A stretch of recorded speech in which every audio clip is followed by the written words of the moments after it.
You're listening to an Airwave Media Podcast. Welcome to From Beneath the Hollywood Sign. If you love old movies, Hollywood history, or the golden age of filmmaking, you've come to the right place. This is the podcast that talks about amazing stories of Tinseltown from another era and fascinating conversations with writer-producer Steve Cubine and actress-writer Nan McNamara. So, Steve, did Ava Gardner and Howard Hughes have a good relationship? Well, they did until he dislocated her jaw. What? Well, don't worry. She hit him back with an ashtray. From Beneath the Hollywood Sign is the gin joint for you. Little fellow, you must have given up the hope of living. On the contrary, I do not let the word death bother me. Same here, baby. Then what are you waiting for? Recorded in Chicago, Illinois, with your hosts, Ken, Matt, Neal, and Jeff. This is Triviality. The cream of the crop! Hey everybody, welcome to Triviality, the show where a lack of seriousness meets a little bit of knowledge. My name's Ken, I'm going to be your host today, and we have the full contingent of Triviality hosts in the studio, Neal, Matt, and Jeff. And also on the Skype today, we have Rich Flegal. How you doing today, Rich? Not too bad. How you guys doing?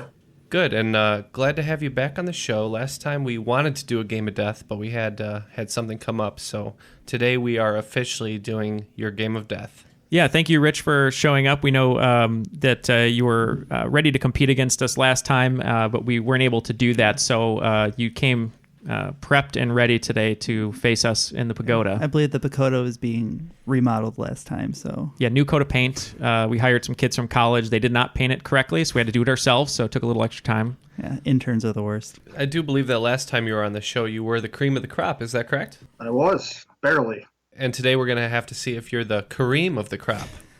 So without further ado, I'll go over the rules for Game of Death. We have 5 questions for each one of our Triviality hosts in their specialized categories. Then we go to the swing round as traditionally, except Rich will get double points on that to turn the tides into his favor. And once more, Rich gets a category of his choosing, and he gets to pick the Triviality host that he goes up against. The final round will consist of Rich going against all 3 Triviality members, as per usual, 5 categorized questions, and wagering 0 to 30 points.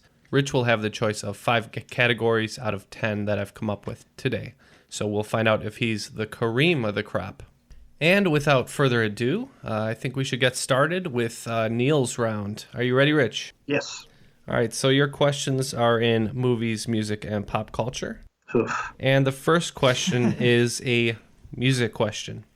When shooting the cover for the album This Year's Model, the artist, who is shown on the cover behind a camera, requested that the album Hotel California be played as he loathed it and wanted to look angry during the shoot.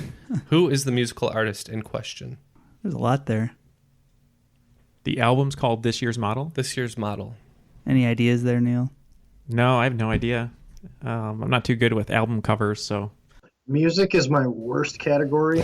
I like certain songs, but I don't know. I never know albums or artists. I'm just just a black hole. I'll never know the answer. But I'm gonna lock in with a guess. Okay. Yeah, my logic here is I'm trying to think of someone who would be forthright with their distaste in certain music and would think of it being kind of funny that they were behind a camera listening to this music and it would become like a marketing tool. I'm just trying to decide if it's someone old or if it's someone who's like a hipster now saying, oh, I don't like Hotel California. Yeah, how can you hate that song? How can you not hate that song? It's slightly narcissistic and about getting wasted in a California hotel. Yeah, the dude hates the Eagles, so why can't we? Fair enough. All right, I have no idea. I'm just putting in a random answer. Okay, Neal? I don't know why, because I looked at Ken, and I don't know why this came up. I just put Andrew WK. Okay, and Rich? I thought it'd be funny if it was Joe Walsh when he went solo. Yeah, that would be funny. But Neal said, is it a hipster or an older guy? What if I told you it was an old hipster? It was Elvis Costello. Oh, okay. That makes sense. Yeah, I don't think Andrew WK hates anything. Yeah, he just likes to party. He just likes to party, yeah. And get punched in the face or something. Right. All right, moving on to the next question. Now a household name due to critical success in films such as Lady Bird and Brooklyn, Saoirse Ronan got an early start, first appearing in films in 2007. One of the breakout roles from that year was playing Bryony Tellis, age 13, in what film? One of those breakout roles from that year was playing Bryony Tellis, age 13, in what film? Have you seen Lady Bird, Neal? Yeah, I have, yeah. Good movie? Yeah, it was enjoyable, yeah. Laurie Metcalf is very good in that, who plays her mother, and Tracy Letts, who plays her father. Okay, I have a few that I'm behind. I'm thinking about. I just don't. Is that Laurie Metcalf of All That fame? No, no, from Roseanne and Big Bang Theory. Yeah. Who am I thinking of? I'm locked in. I got a wrong answer. Okay, Rich is locked. Neal, what are you thinking? I'm between a few. The only ones I can think of off the top of my head right now are Atonement, Hannah, and Lion the Witch in the Wardrobe. I don't know if she's in the Lion the Witch in the Wardrobe. I don't think she is. She works with Joe Wright pretty often, who directed Hannah and Atonement. And I think she's a young girl in Atonement dealing with an older guy played by, I think it's James McAvoy. Anyway, I'm unsure. I'm going to go with Atonement. Okay, Atonement from Neal and Rich. Little Miss Sunshine? It's not a bad guess, around the right time, but Neal is correct. It is Atonement. Oh. Bryony definitely sounded like a character from Lion the Witch in the Wardrobe. Once you said that, I was like, oh, it might be that. Yeah, that's what kind of threw me off course. I just know that was her breakout role, and I couldn't remember if it was 2007 or not, but she works with Joe Wright a lot, British director. Yep, you were right. And the character appears as a younger version and an older version, which is why it was age 13. All right, moving on to the second music question. What two objects make up the title of the band Transplant's first single? You may recognize the catchy piano hook from the Garnier Fructis commercials, but don't let that distract you from the subject matter. You guys all know the song, though, right? From the Garnier Fructis. No, I can't even. No. Cue that song. It's cool, but unforgivable.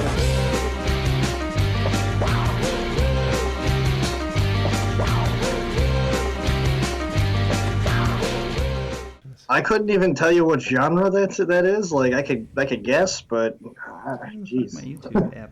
Okay, so Rich, you're tapping out? Yeah, I have no idea. Okay, what are you going with, Neal?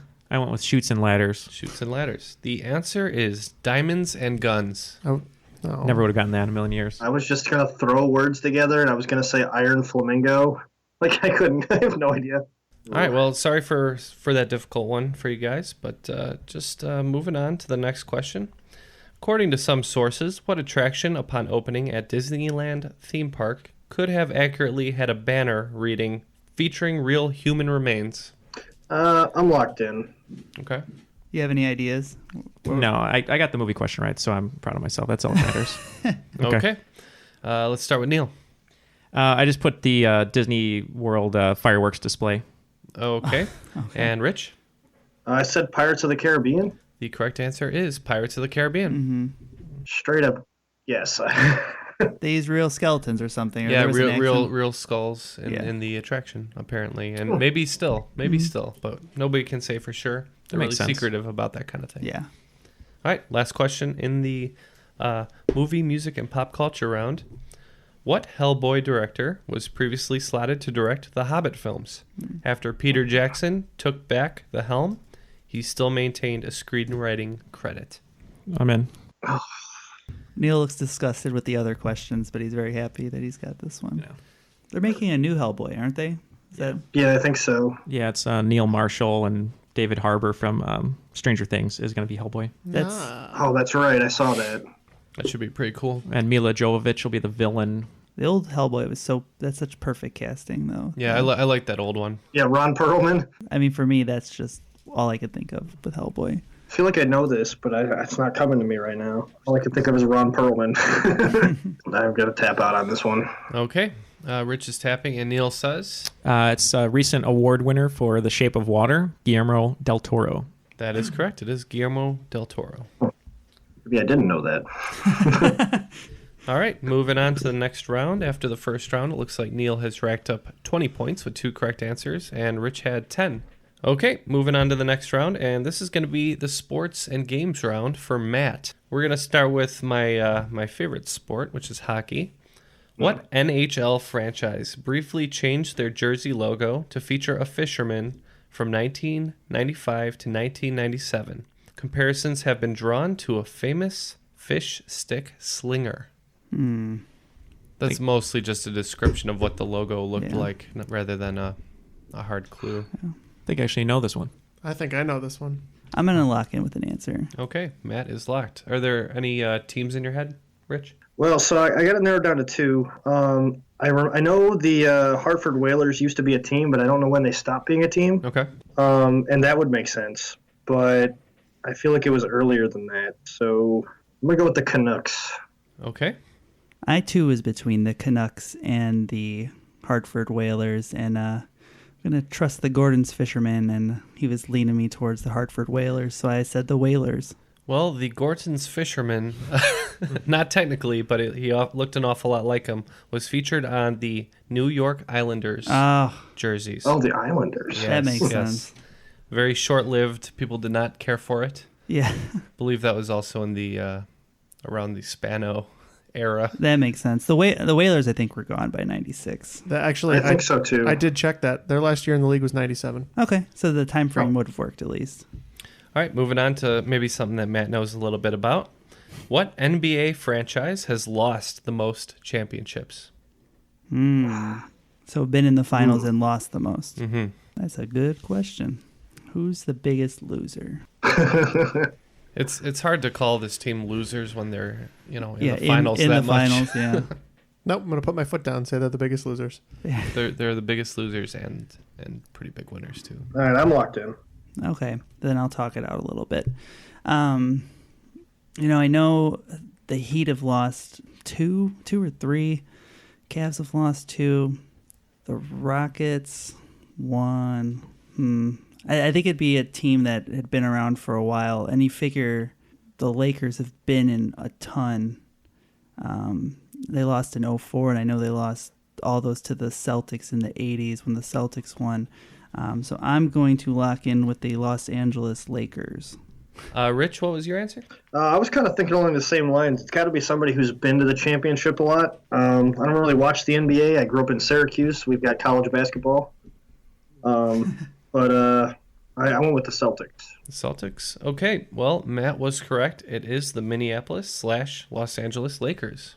Oh, they were in Minneapolis? That's how they got the name. That is why they are the Lakers. You ever see basketball? At the beginning, they do that whole thing about all the teams that have relocated. So they're like, the Lakers moved to Los Angeles where there are no lakes. The New Orleans Jazz moved to Utah where there is no jazz. I don't remember that. That's funny, though. That's a good way to remember it now. So the Lakers are 16-15. The Celtics are 17-4. That's amazing. Actually, tied for second with the most losses would be the New York Knicks and the Philadelphia 76ers, both with 6 losses in the finals. Yeah, but that's not even close. The Lakers have actually been to 31 finals, so they've had lots of opportunities for losses. That would be more finals than anybody else. Yes, that would be. So. All right, thanks for that extra info, Matt. All right, next question. In the UFC, what is the weight class that represents an upper limit of 115 pounds? It's the lightest class represented in the UFC currently. And I think only women fight in this weight class currently. Oh. Yeah, I have an answer, but I don't think it's right, but I'm going to lock in with my answer. Okay. All right, well, so I don't really watch UFC, but I am a big fan of boxing. So I don't know if the weight classes correlate exactly, but being that you said it's the lightest that women fight in, or that only women fight in, I think there's a featherweight for men, so I said flyweight. Okay, flyweight is definitely down there. Matt, what did you say? Yeah, I was thinking around flyweight, but I hear this talked about for lightweight, and I think maybe it's correct, bantamweight. Yep, that's down there too. So you're both very near the bottom of the weight classes, but at upper limit of 115 is strawweight. Oh. Yeah. So no points to be had on that one. So we'll just move right along to the next question. Definitely have to cut some weight to get down to straw weight, I think. Yeah, start spitting. Right. Yeah, I would have said bantamweight too. So I'd have to cut off a few limbs, I think, to get down there. We have to get on Neal's diet of Rice Krispies with peanut butter. Rice cakes. Rice cakes. Yeah, sugar-free rice cakes, low sodium. Oh, and shout out to Dan Lundberg, one of our listeners. Every time I eat a rice cake, I think of Dan because they're by the brand called Lundberg. Mm-hmm. There you go. All right, moving on for a football question. What is the only NFL team to feature the team decal on only one side of the helmet? I'm locked in. I think this is right. I'm locked in. Okay, let's start with Rich. It's Pittsburgh, the Steelers. Pittsburgh Steelers. Matt? I also went with the Pittsburgh Steelers. Yep, you're both correct, so points all around there. How's their season going, Matt? Yeah, they not a great performance by that defense, giving up 45 to the Blake Bortles. All right, and I would be remiss without one video game question. This one might be tough, but it is one from my childhood, so let's see what happens. What is the name of the protagonist featured in the NES game released by Konami in North America in 1989? It features side-scroll fighting, shooting, and driving levels. The Adventures of Bayou Blank. Ooh, I'm locked in. I had this. Nice. Me too. I was a couple years back. I was like, "What's that game I used to play?" And I was like trying to find it. Couldn't remember the name at all. I just kind of remembered certain things about it. So I did a vast Google search, and I finally located it. Bayou, huh? The Adventures of Bayou Blank. Oh, I was so bad at this game too. It was so hard. It's really hard. I think there might be an episode of The Angry Video Game Nerd on this that I've seen on YouTube, and or maybe I'm thinking of Lester the Unlikely, which is also a terrible game. All right, I'm locked in with an answer. Okay, Matt, let's start with you. I thought a lot of those games have a lot of alliteration, so I just went with Bayou Billy. Bayou Billy from Matt and Rich. Yeah, it was Bayou Billy. Yep, The Adventures of Bayou Billy. Matt lucked into it. Rich knew it. It had to be in the back of my head somewhere. All right, so Matt racked up 30 points on that round, and Rich racked up 20 on that round. So that brings Triviality to 50 points, and Rich to 30 points. Tight game. So tight game so far. Okay, so for today's swing round, we're going to be doing something kind of fun. It's a bit about movies and a bit about music. Crap. I did just say that music is my worst category, right? Right. Well, you get double points here, so maybe you just have to get a couple of them. So what I'm going to do is describe scenes from films, and I want to know the song associated with that scene. And so we're looking for song titles specifically. There's going to be 10 questions, and they're going to be worth 5 points apiece for Triviality and 10 for Rich. So without further ado, let's get started. If anybody listened to our recent episode, we talked a little bit about Moneyball and sabermetrics. All of our listeners have heard this song, as it was in the previous episode. Jack leaps from the back of a pickup truck in Room. Also, that one post-rock song from Moneyball. The next one is Wayne, Garth, and friends rock out in a car during the opening to Wayne's World. The next one is Michael Madsen does a little dance and cuts off a cop's ear in Reservoir Dogs. Oh, I know that one. The next one is Sung at Blue's Funeral by Will Ferrell in Old School. You're My Boy Blue. Rocky trains in a Russian barn in Rocky 4. And the next one is The crowd isn't ready for it yet, but their kids will love it, as Marty wails at the Enchantment Under the Sea dance. The next one is the official Dobler moment as John Cusack hoists a boombox over his head in Say Anything. Bill Murray wakes to the song every same morning in Groundhog's Day. Here's a tough one. Faye Wong's song of choice in the entire last act of Chungking Express. And finally, I'll leave the spoilers out, but Ed Norton and Helena Bonham Carter checking out the view at the end of Fight Club. If you're looking for the answer to this, just try not to pause the film on the last few frames of the movie. You just want to run through all of them one more time? Okay, so starting right off, this first one should be somewhat familiar to some of our listeners, as I dropped in a clip from this in a previous episode recently. Jack leaps from the back of a pickup truck in Room, also that one post-rock song from Moneyball. Sorry, that one's a little difficult, but I just thought it would be entertaining since it was featured in the previous episode. Number 2, Wayne, Garth, and friends rock out in a car during the opening to Wayne's World. Number 3, Michael Madsen does a little dance and cuts off a cop's ear in Reservoir Dogs. Number 4, sung at Blue's funeral by Will Ferrell in Old School. You're my boy, Blue. Number 5, Rocky trains in a Russian barn in Rocky 4. Number 6, the crowd isn't ready for it yet, but their kids will love it, as Marty wails at the Enchantment Under the Sea dance.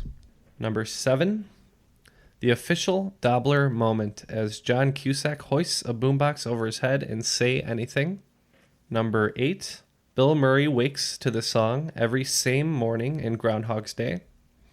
Number 9, it's a bit of a tough one, Faye Wong's song of choice in the entire second act of Chungking Express.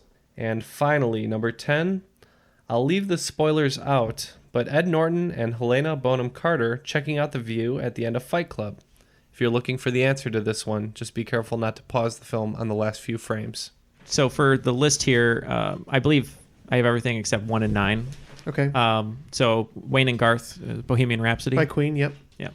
Number 3. Stuck in the Middle by Steelers Wheel. Yep. Number 4. Dust in the Wind by Kansas. Yep. Rocky 4 is Hearts on Fire. Yes. Yes.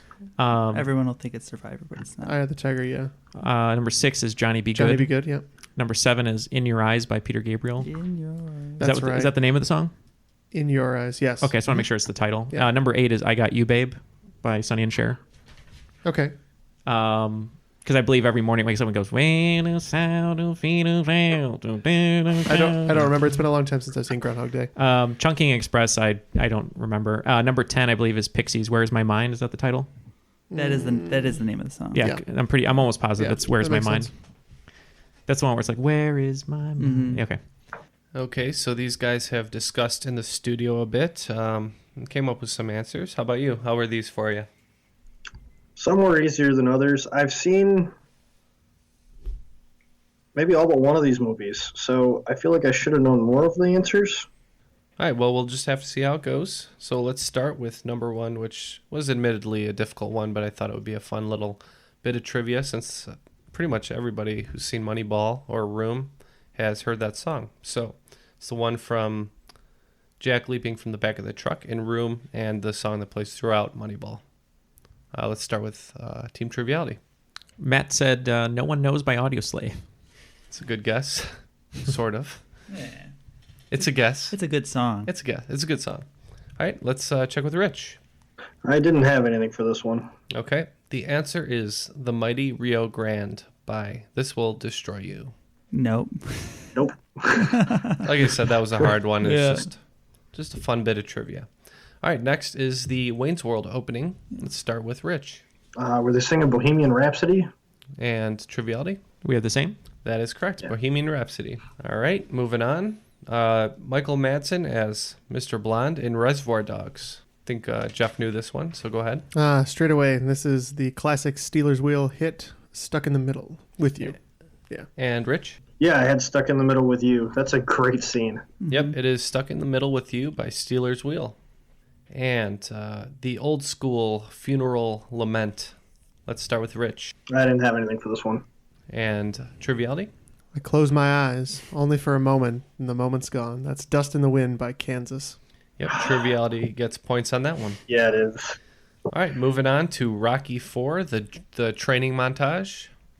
Yeah, so this has got one of the best soundtracks of the whole series with songs like No Easy Way Out and James Brown in there too. But this one, I believe, is Hearts on Fire. And Rich? I wasn't sure which one was in Rocky 4. I said Eye of the Tiger, but I didn't think it was right. Yep, it is Hearts on Fire by John Cafferty. No Easy Way Out has the classic driving scene where they reminisce on every single. The guy from the Beaver Brown Band? I don't know. Perfect. All right, moving on to Back to the Future. What song does Marty play for the Enchantment Under the Sea dance? Let's start with Rich. I got nothing. And Triviality. It's your cousin Marvin telling you about Johnny Be Good. It is Johnny Be Good by Chuck Berry. And moving on, the official Dobler moment from Say Anything. Let's start with Rich. I had In Your Eyes. Okay, Triviality. We had the same. In Your Eyes, Peter Gabriel. That's right. Moving on to the next one. Bill Murray waking up in Groundhog's Day. Several thousand times. Triviality. We went with the musical stylings of I Got You, Babe. And Rich. Yep, Sonny and Cher, I Got You, Babe. All right, you guys are both correct there. It is I Got You, Babe by Sonny and Cher. And this is a difficult one, but the song that plays in the second half of Chungking Express. Triviality. So a lot of films from Asia, they will incorporate some Western music, usually popular culture music. And we didn't really know what this one was, but we just figured it might be something pretty iconic that maybe she would be utilizing throughout the film. So we went with Somewhere Over the Rainbow. Okay, and Rich. Yeah, I had nothing. Well, Triviality's reasoning was actually pretty great. The answer is California Dreamin' by the Mamas and the Papas. And it's relentlessly playing in that movie. Very good movie, though. Highly recommend it. Wong Kar-wai. Is it Wong Kar-wai? Yeah. Yep. And finally, the last scene in Fight Club. Let's start with Rich. Nothing. Nothing there? I don't know. Where's My Mind? Where Is My Mind by the Pixies is correct. Mm. Okay, so at the end of the swing round, it looks like both teams were able to rack up an extra 40 points. And the scores are now 70 for Rich, Triviality with 90. Jeff is asleep in the studio. He was in a cryogenic freezer getting ready for his round, and he's just been taken out right now, and he's in a robe. Okay, we're moving on to Jeff's specialty round. We're going to give him a little history, geography, and science. How do you feel about this section, Rich?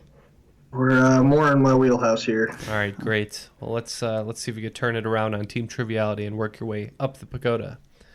All right, so your first question is, what red supergiant star, also known as Alpha Orionis, can easily be spotted in the night sky? It's the 9th brightest star from Earth viewing and sits in the unfortunate location of Orion's armpit. I'm locked in. Okay. How do you feel, Jeff? Unwell. Do you know any other stars? I know a lot of stars, yeah. George Clooney, Brad Pitt. That's right. That's exactly what I was thinking. All those Oceans guys. Yep. Just basically the whole cast of Ocean's 11. That's it. I don't know it, so I'll just put in a guess. Okay. Jeff with a guess. What are you going with? Proxima Centauri. Okay. And Rich? I also had no way of getting this, so I just guessed a star. I said Rigel. Okay, good guesses. The answer is the Tim Burton classic, Beetlejuice. Oh. And this is actually an enormous star. I knew it was big, but I had no idea how big. It would actually extend past the asteroid belt in our own solar system, if you can imagine that. Wow. If it was centered on the sun. Yeah, it would engulf Jupiter. All right, the next question is a bit history, a bit geography. The Vasa Museum is a maritime museum that boasts the only almost fully intact 17th century ship. The Vasa, a 64-gun warship that sunk in 1628. What city would you need to travel to see this marvel? You said it's the Vasa Museum? Mm-hmm. And Vasa is also the name of the ship. Oh. Right. This is why I'm not allowed on this floor of the pagoda. I shouldn't be allowed on this floor of the pagoda today. These are kind of tough. So yeah. I'm in craft services already. I'm in with a guess. Okay. Yeah, I'm gonna guess too. So Vasa, I don't know. I'm thinking maybe is a Spanish ship. Okay. So ports in Spain, maybe Rota. Okay. So we'll say Rota, Spain. Okay. Jeff? I'm pretty sure it's on the coast. I too was thinking Spain, by the way, with the Spanish Armada being quite prevalent. So I went something I know is on the coast. I went Barcelona.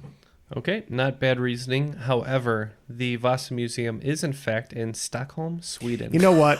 I'm really upset because I was thinking this is a Sweden question, isn't it? It's a Stockholm, Sweden question. Every now and again I throw one in there. Just say those things out loud, Jeff. That helps. All right, so Jeff is looking a little frustrated here in the studio right now. So I thought I would throw him something about one of his favorite historical figures, but I bet you he won't know the answer, and he's going to get furious.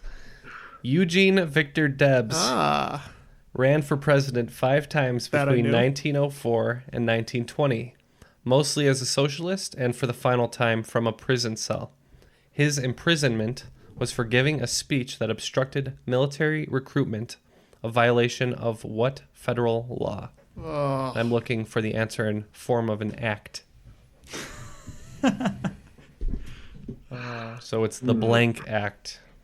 This is brutal. Are you in already, Jeff? I don't know it, but I'm finding something you'll find humorous. Oh, okay. All right, so I'm also locked in. Okay. Jeff, do you have an answer? Yeah, the only act that I happen to know is the Hatch Act. So, Hatch Act. But I'm pretty sure that has nothing to do with that.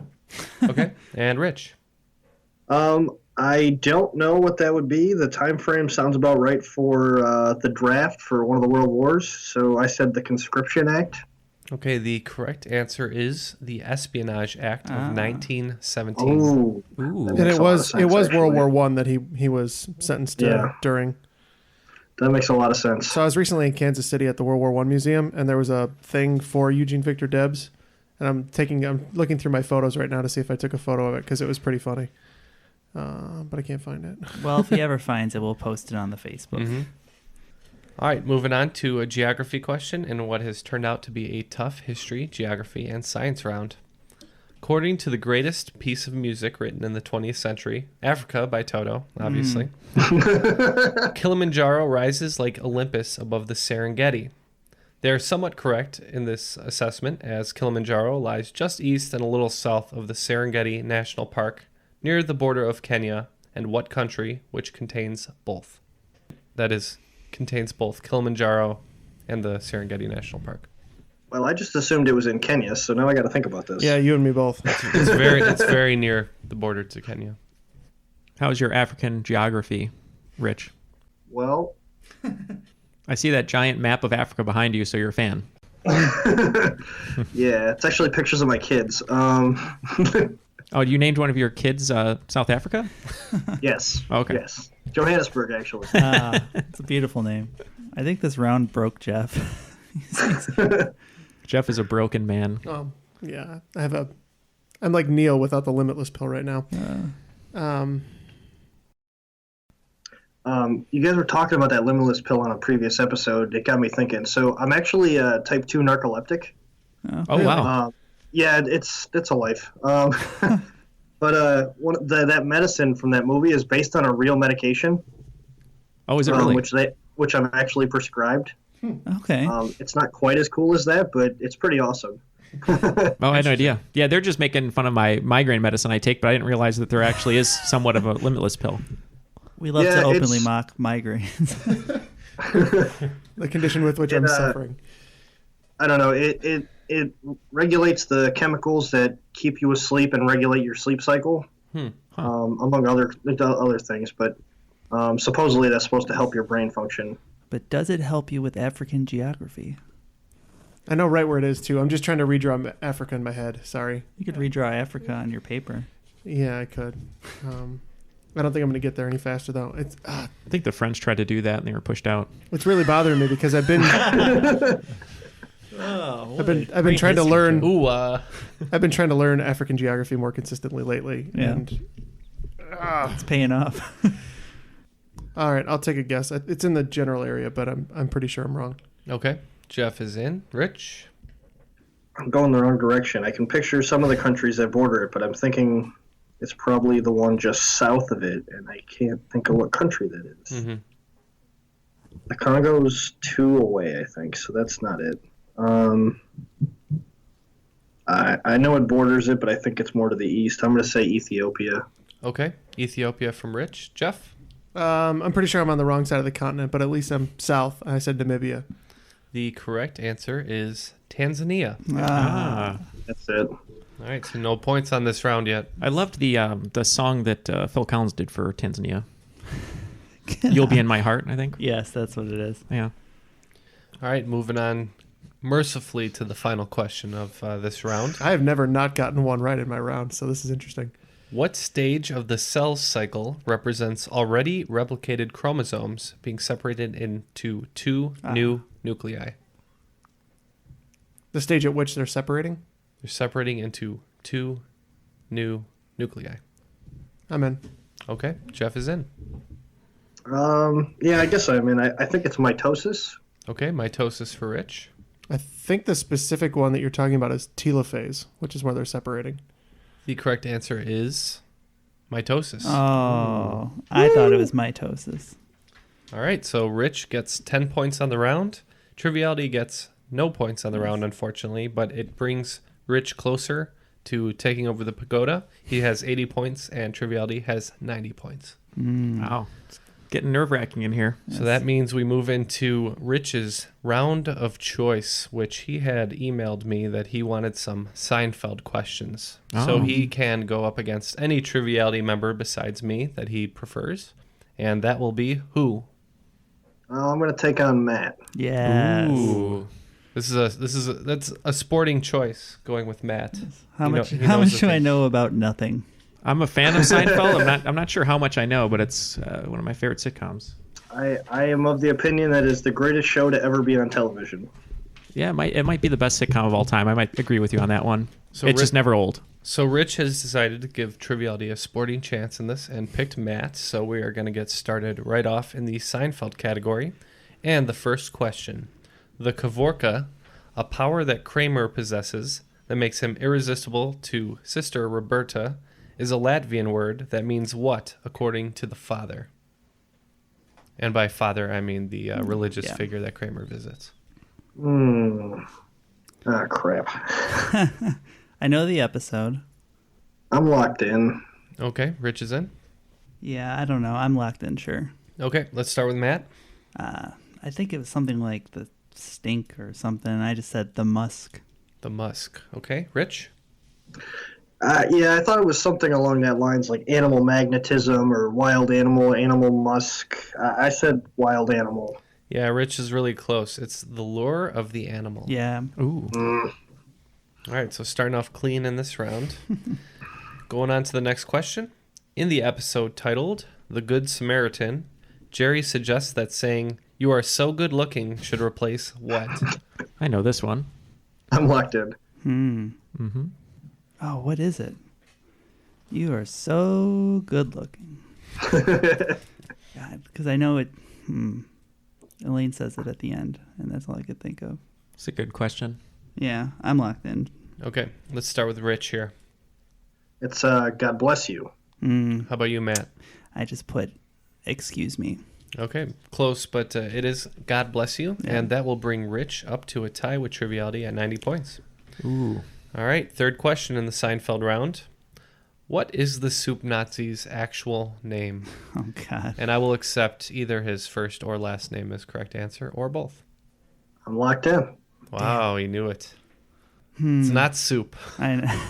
Mr. I'm Matt. pretty sure they only say it right in the finale. They call him to the stand to talk to the, to give his testimony. Yeah. And everyone's like, who is that? I'm probably not going to get this, so I'm just going to put a name. Okay, let's start with Matt. I said Roberto. And Rich? I think it's Yev Kasem. Yev Kasem is exactly correct. I was never going to get that. Yeah, the soup kitchen was actually based on a real place that Jerry used to visit. And what'd you say? Yeah, after the episode aired, there were people that were going there, and they were basically being jerks on purpose, trying to get kicked out, and he couldn't handle it anymore, so he actually shut the place down because it was too much like a tourist thing. That's a shame. Yeah, I think after that though, he sold the soups, like he packaged them and sold them in grocery stores. You could buy them. He did all right. So. Neal, you actually met this actor, didn't you? Yeah, when I was 20, I'd written a script with a friend of mine named Joe, and it was about working at Blockbuster called Tentpole, and Larry was going to be one of the stars of the film. He was going to be the manager of the Tentpole video store, and a really nice guy. We did a fundraiser, and he still works locally here in Chicago quite a bit, and in LA. His name's Larry Thomas. Really nice guy, though. He's always up for pictures and autographs and reliving his Seinfeld days. So if you see him... Pretty cool. And the fourth question, pretty simple one. Who threatens to put the kibosh on Jerry? He's kiboshed before. He'll kibosh again. Man, I don't know anything about Seinfeld, apparently. I chose wisely. Mm-hmm. I've seen all these episodes. I just don't know. It's a Festivus miracle. Yeah, outside of I guess surface level stuff. I don't know. I'm locked in with an answer. Okay, Matt's locked in. Are you good here, Rich? I think I know. I'm not sure. I'm locked in. All right, let's start with Rich. Is it Joe Davola? Crazy Joe Davola. How about you, Matt? Yeah, I was thinking either him or Kenny Bania, but I ended up going with his nemesis, Newman. It is Crazy Joe Davola. And finally, the least fun Seinfeld question I could think of. Episodes of the program end with a display of various production logos. The final plays a tune and shows a lighthouse. What production company does that represent? I know one. I'm locked in. Okay, I'm locked in. Okay, Matt is in. You want to go ahead? Is it Castle Rock? Castle Rock. How about you, Rich? That's a better answer. I said Touchstone. And the correct answer is Castle Rock Entertainment. So points for triviality on that one. So we got one right in that round. And I believe you had 3 right, Rich? Yes. Okay, so that brings the total scores to, Matt? 100 to 110. We are down going into the final. Ooh. So Rich makes his move in the Seinfeld round as expected. And with that, we will move straight to the final round. I will be presenting 10 final round categories to Rich, and he will pick his 5 favorite. So the final round categories that you can wager 0 to 30 points on are taking a dip, keyboard shortcuts, modern literature, a little punishment, I get a kick out of you, taxonomy, museums, hey bartender, title roles, or falsely accused. I'm going to go with keyboard shortcuts, modern lit, taxonomy, hey bartender, and whatever the punishment, little punishment. Okay, so Rich has gone with keyboard shortcuts, modern literature, taxonomy, hey bartender, and a little punishment. We'll get the locked in wagers in a moment, and then we'll move on to the questions. Okay, the wagers are in for both teams, so without further ado, we are going to get started with our first category, keyboard shortcuts. What modern musical act acquired their name derived from a keyboard shortcut on Mac that allows the users to create a triangle? Second question is in modern literature. What French graphic novel by Julie Moreau, published in 2010, originally had the title Blue Angel? The next question is in taxonomy. Cetacean's closest ancestor shares the suborder Whippomorpha. Given that Cetacea is an infraorder containing whales and dolphins, what is the common name for the family of animals which shares Whippomorpha? Next question is, hey bartender. Hey bartender, I want to mix some vodka, sugar, throw a little lemon juice in there, put in a tall glass, maybe a couple ice cubes, fill the glass with iced tea, and maybe give it a little stir. What did I just order? And finally, a little punishment. The character of Frank Castle, or the Punisher, has once again returned to the screen in the form of John Bernthal in the Netflix series Marvel's The Punisher. 3 actors have portrayed this character in live-action theatrical films, and I'd like you to name 2. All right, I'm just going to reread all of them really quick. Keyboard shortcuts. What modern musical act acquired their name derived from a keyboard shortcut on Mac that allows the user to create a triangle? Modern lit. What French graphic novel by Julie Moreau, published in 2010, originally had the title Blue Angel? Taxonomy. Cetacean's closest ancestor shares the suborder Whippomorpha. Given that Cetacea is an infraorder containing whales and dolphins, what is the common name for the family of animals which shares Whippomorpha? So in other words, when you're distinguishing animals, you got whales and dolphins, this creature, and then Whippomorpha is both of them. Bartender is vodka, sugar, lemon juice, in a tall glass, ice cubes, iced tea, and stirred. And then a little punishment is 2 of the 3 actors that portrayed Frank Castle or the Punisher in live-action films. Is that Johannesburg? Yes. Little baby Johannesburg.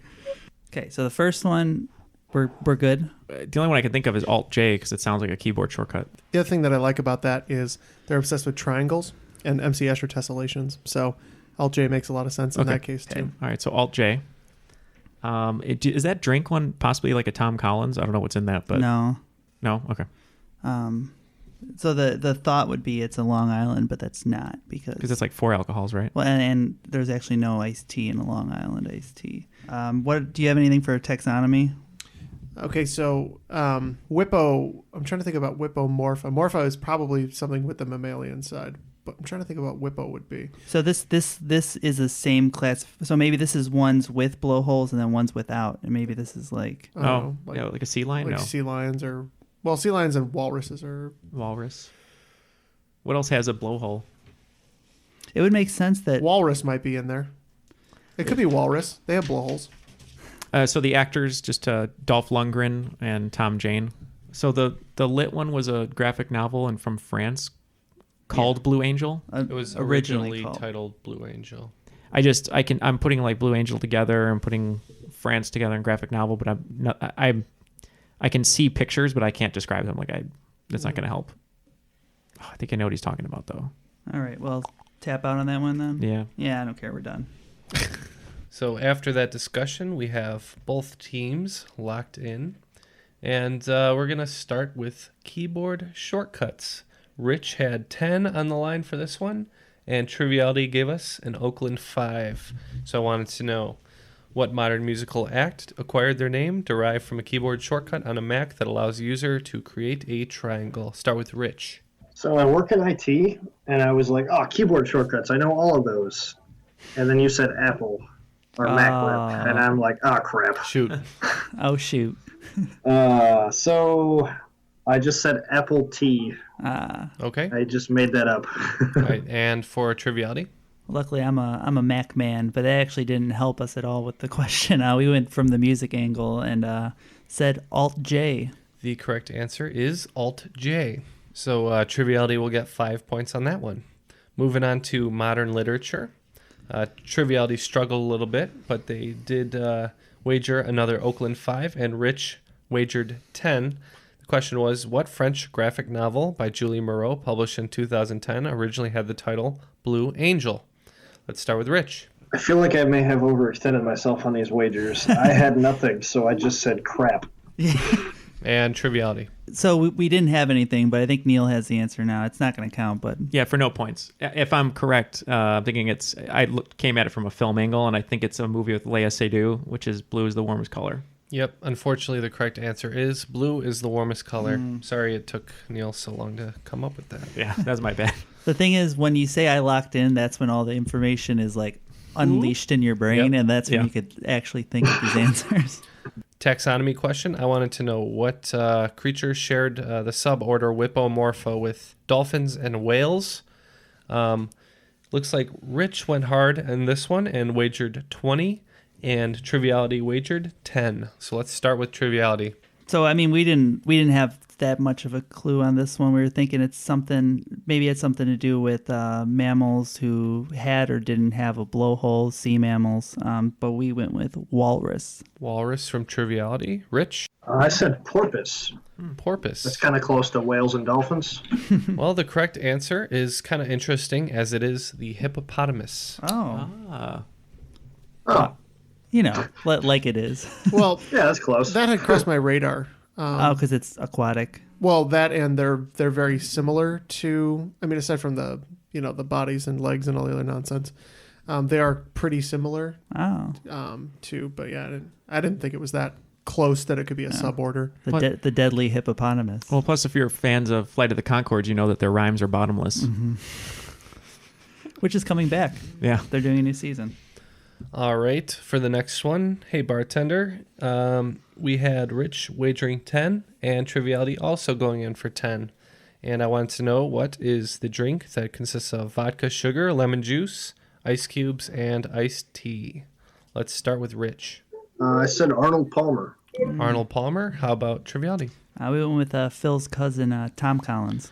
Two good men, Arnold Palmer and Tom Collins, but the correct answer is the ice pick Oh. Ooh, ice pick. Sounds delicious. Any meaning behind that name, or just called ice pick? That's what it's called. Oh. I didn't come up with it. Yeah. Yes, the Arnold Palmer is just the lemonade and black iced tea. And the remains of Arnold Palmer. Yeah. I don't think he did. He did that a few years ago. Yeah, about a year ago, 2 years ago. Yeah. I don't know. I heard. Sorry. R.I.P. He went to the pearly gates under par, though. That's all that matters. Yeah. And the final category was a little punishment, and Rich wagered 10, as did Triviality. Question was, name 2 of the 3 actors who played the Punisher in a live-action theatrical role. So let's start with Rich. I was sure about one of them, but I wasn't sure about the other. I said Thomas Jane because that one was actually good. And for the other one, I said Dolph Lundgren. Okay, Dolph Lundgren, Thomas Jane. We also went with Dolph Lundgren and Thomas Jane. Yep, you guys are both correct, and you'll both get 10 points. Neal, did you know the last one? Yeah, it was the one with Punisher Warzone. And I was trying to think of his name. He's a British actor. Yeah, Ray Stevenson. Yeah, Ray Stevenson. Yeah. From Rome. Yeah. Yeah, that one was less good. Played Titus Polliver in HBO's Rome. And mercifully, that will bring an end to the game. After the final round, the scores are Rich with 70 and Triviality with a tiny 85 points. Wow. But regardless, we still stand at the top of the pagoda. Why continue? Just let me pass. You have forgotten that I, too, am not afraid of death. Little shaky at the top Wow. of the pagoda. What a tight game that was. That was a hard one. I'm sorry, guys. It was brutal. But Rich, great effort from you. You conquered your personal round, and hope you had fun. I had a lot of fun. Got a little overextended on the wagers, I think. That's what did it for me last time I came on the show. I wagered big. And In the final round, you want to be a little more defensive instead of your all-out attack. Is not always the best way to go about those things. You might end up getting your neck snapped. Yeah. Well, if it's any consolation, your squirrel nut zipper will be in the mail this week. Fantastic. That is the runner-up prize and the at-home version. Well, we which is actually owed just him from listening beating in. us last time. Oh. Mm-hmm, mm-hmm. Yep. So I guess that makes us even, right? Yeah, so we get a squirrel nut zipper, so we'll just keep it. We'll keep one. We'll send one. All right. Well, thanks for joining us again, Rich. I hope you had fun. Absolutely. And again, if anybody else wants to come on for a game of death, please send us an email or hit us up on Facebook, and we'll be happy to add you to the list of contestants. Otherwise, please check out our Patreon page, also our website, trivialitypodcast.com, and our Facebook and Twitter at trivialitypod. Our email address for question 5 submissions is trivialitypodcast@gmail.com. So, for the gentleman in the studio here and Rich for this game of death, this was Triviality.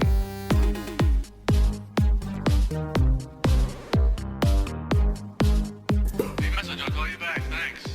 Jerry, Joe Davola. I have a hair on my tongue.